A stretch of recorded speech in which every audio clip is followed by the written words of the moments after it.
Now, lead story tonight, the ANC Youth League set to hold its 26th elective conference this weekend. The league last held an elective conference back in 2015. Now, remember that the Youth League was disbanded in 2019 after it failed to hold an elective conference at the end of Colin Mayene's time in charge. Now, reporter Moloko Moloto is covering the story for us and attended that briefing. As always, not a smooth run-up to an elective conference of this kind. Moloko, it's not your first rodeo. There was reports about an issue at the Eastern Cape elective conference just this last weekend. But it seems like it's full steam ahead. Earlier, the Youth League's electoral committee giving an update. What names are they throwing around as possibly making up the new leadership? Yeah, well, good evening, Marcel. We are at the Nasrec Convention Center. This is a venue for this weekend's National Congress, elective Congress of the young people of the African National Congress, hardly 6 months after that bruising national conference of the African National Congress that also took place here. As you correctly say, earlier today, the electoral committee of this particular conference briefed the media, and they also mentioned that indeed it is continuing tomorrow. Of course, this is despite some threats, for instance, by some of the unhappy young people in other regions, including the Bembe district in the Limpopo province. But the people who are overseeing this process are confident that all the boxes were ticked. But before we can proceed, let us listen to Mr. Jomo Nyambi, who is a PEC member of the African National Congress in Mpumalanga, but he was speaking in his position or capacity as member of this electoral committee as he was reading out the names of people who have met the threshold to be on the ballot paper to be elected for the top 5 positions of President, Deputy President, Secretary General, Deputy Secretary General, and Treasurer General. Importantly, I must mention that up to now, there is not going to be any contest.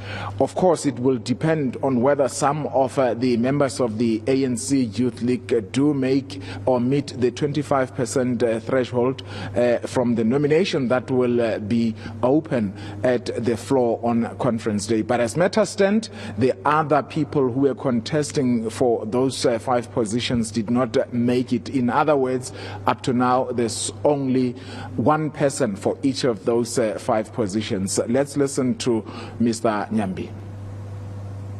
The following candidates reached threshold and qualified to be on the ballot.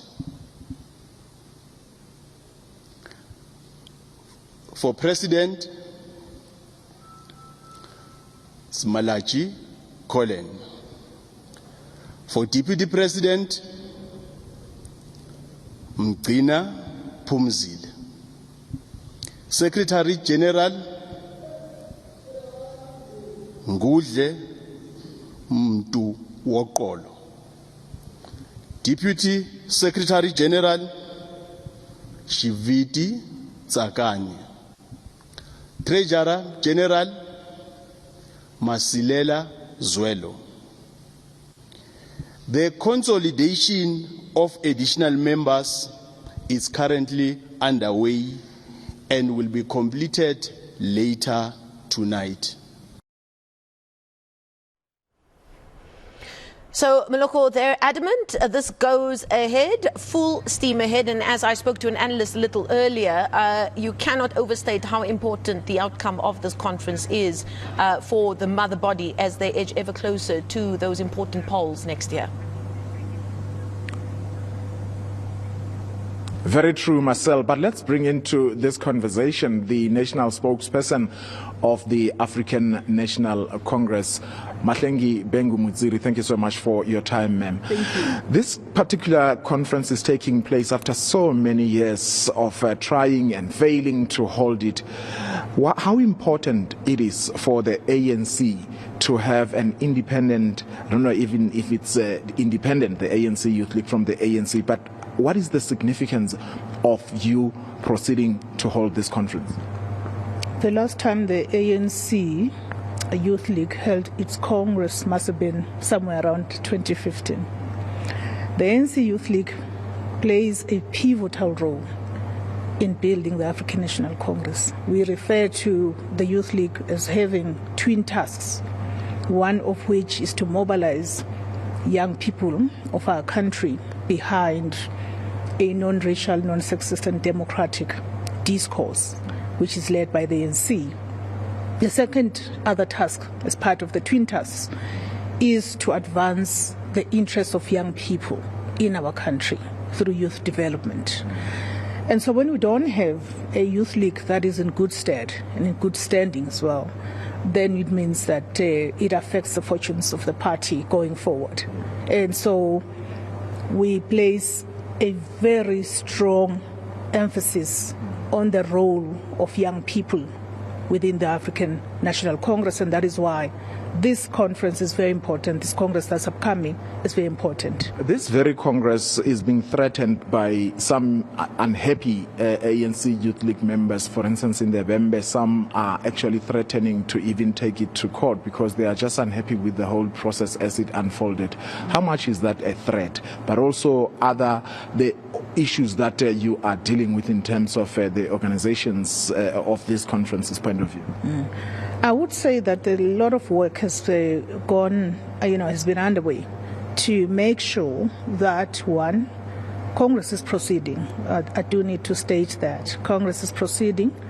Where there are any matters of dispute, we do have dispute handling capacity in the ANC. And those processes have got to be exhausted. Our structures know how to go about doing it orderly. And they should just follow the system. I am aware of the instances that you are referring to, and I've been told that this is underway in terms of the internal processes of the ANC.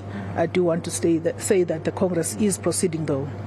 Let's then talk about a letter that was written by the Secretary General of the ANC, Mr. Fikile Mbalula. It just dropped into my inbox now, where he is suspending or removing actually Mr. Xola, who was the convener of the ANC Youth League until now, because he proceeded to preside over the provincial elective conference of the ANC Youth League in the Eastern Cape, despite the Secretary General saying that it must not continue. So he's been removed for defiance.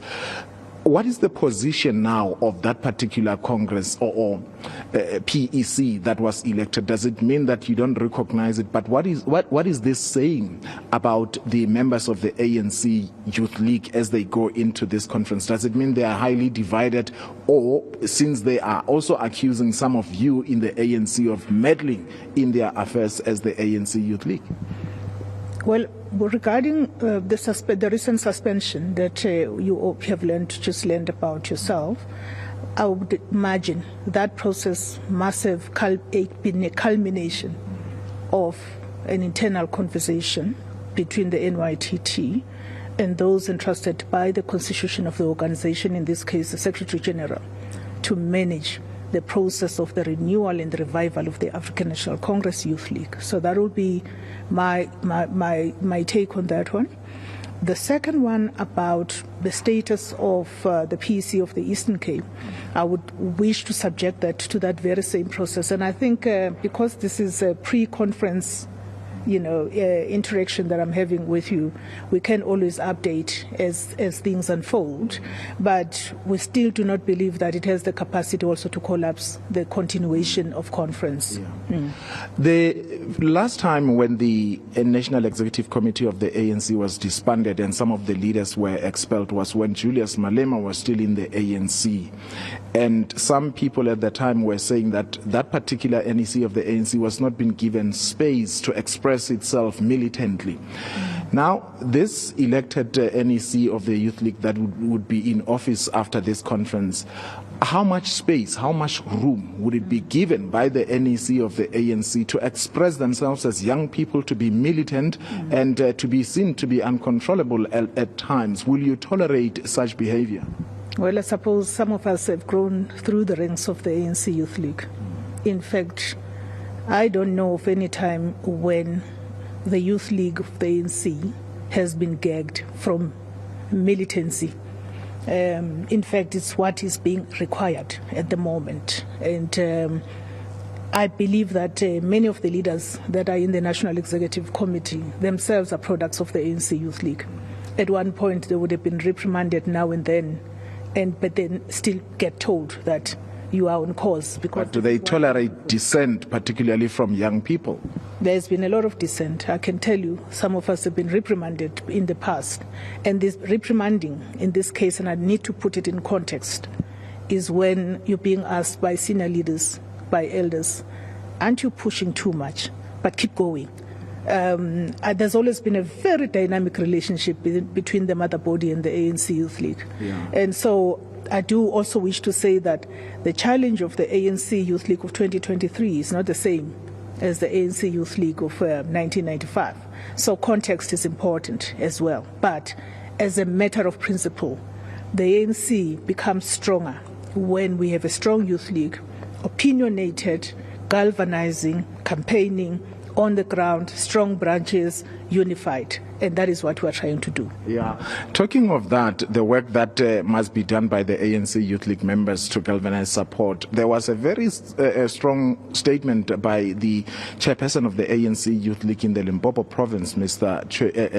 Tony Rachwene, who was saying that when you want young people to galvanize support, they are in the forefront. But when it comes to opportunities, you tend to give young people jobs that he says are briberies. He describes them as briberies, the EPWP, while the relatives, the children, and the friends of leaders are given key positions either in government. Does he have a point there? Because he's saying, for a moment, let us swap these positions that are lucrative, give them to us, and take your children as leaders to do this EPWP jobs.